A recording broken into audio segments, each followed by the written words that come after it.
Nitong 2024, Year of the Wooden Dragon ang sumimbolo sa Chinese New Year.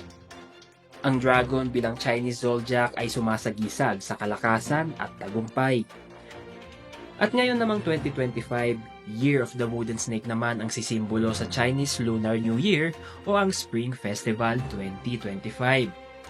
Kaya naman pinasinayaan nitong Lunes sa City Hall grounds ang pagpasok ng bagong taon sa Chinese Lunar Calendar.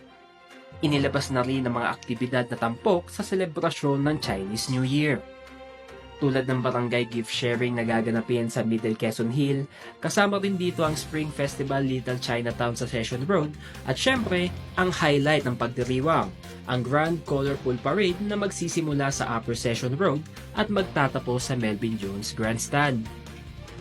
The goal and objective of the festival is to promote better understanding and cooperation between the Filipino and Chinese communities in order to strengthen our historical friendship and unity.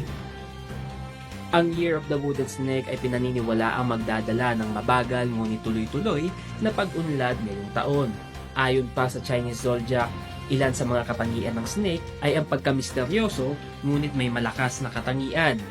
Dagdag pa ni Mayor Magalong, gawing inspirasyon ang Year of the Wooden Snake sa lalong pagpapaganda ng Baguio City.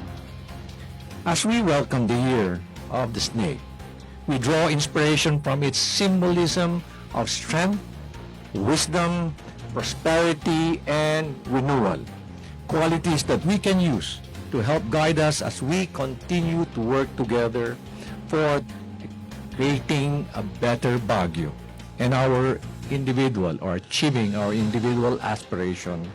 Ang Chinese New Year o ang Spring Festival ay 27 taon nang ipinagdiriwang sa lungsod ng Baguio.